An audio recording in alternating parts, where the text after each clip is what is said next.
Okay, hi guys, this is Kuya Ben Crypto. So, quick update tayo on BTC. Nasa 1 hour time frame pa rin tayo.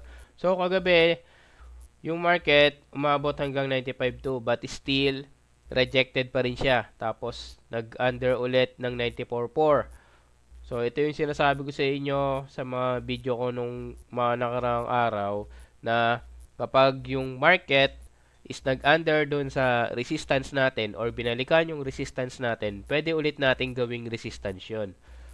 Katulad ito, nag-under ulit siya, tapos pwede natin ulit gawin resistance si 94.4. So, kapag na-break siya, antayin nyo muna ma-break. So, na-break siya, TP tayo dito ng 20%. So, ito, na-break, tapos dire-diretso angat. So, ngayon, kaninang 9 PM, anong nangyari?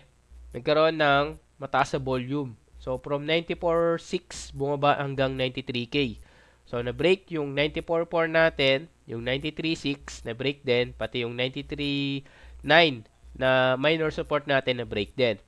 So, ngayon, currently, yung market nasa 93.8. So, eto, nag-under siya nung 93.6, di ba? So, ngayon, kung nakikita nyo, na-break ulit yung 93.6. So, pwede tayong mag-long dito. Possible, dire-diretso angat niyan. So, ayan, i-check natin kung possible ba, bumalik ulit kay 94.4. So, kung kanina, kung nakita nyo yung market na possible balikan si 93.6, before 93.6, dapat nakapag-trigger na kayo. So, ngayon, late na tayo for 93.6, kaya wag na kayong papasok dyan. So, ngayon, ang aabangan nyo, 94.4. Kung si 94.4 ba, babalikan ni market. So, antayin nyo muna ma-break.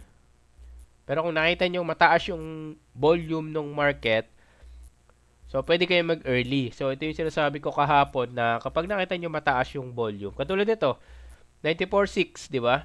So kung nakita nyo sa 94.6, mataas yung volume, 94.5 or 94.4, sakto, pwede na kayo mag-entry doon. Kasi mataas yung volume dire-diretso baba. Tingnan kung nakita nyo, from 94.6, dire-diretso 93K. So, yun yung sinasabi ko na pwede tayo mag-early kapag ganyan. Pero, mas maganda, ang tinuturo ko, mag-set pa rin kayo ng TP na 20%. Kasi hindi natin alam yung takbo ng market. So, minsan kasi ang nangyayari, yes, mataas yung volume, kaya lang, minsan hindi na-meet yung gusto natin na 30%, 40%, minsan hanggang 20% lang, bumababa na, di ba? So, ganyan, kung mapapansin nyo ngayon, possible ba makuha si 94.4? So, mataas din yung volume ngayon. So, check natin. Kapag nakuha to, si 93K, 94.3. So, pwede tayong mag-ano dyan. Pwede na tayong pumasok dito. 94.3. Pagka ganyang mataas yung volume.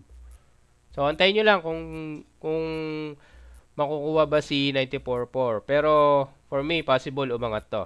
Kasi, mataas yung volume. So, yun lang. Quick update lang tayo on BTC. Yung mga resistance natin and support, ayun pa rin naman yung nakaset sa akin. So, monitor lang natin kung ano yung mangyayari sa market. Pwede nyo kunin yung resistance na naka-plot dito. So, yun yung sundin nyo. Ito kasi yung system ko. So, ang inatay ko lang dito, kung papasok ba siya dun sa resistance ko or hindi. Kung hindi ako papasok. Kung papasok, kung mabibreak yung resistance ko, pasok ako. So, ganun lang yung system. So, kailangan may system tayo, discipline, and patient. So, antay lang natin yung market. So, yun lang. This is QM Ben Crypto. Peace out.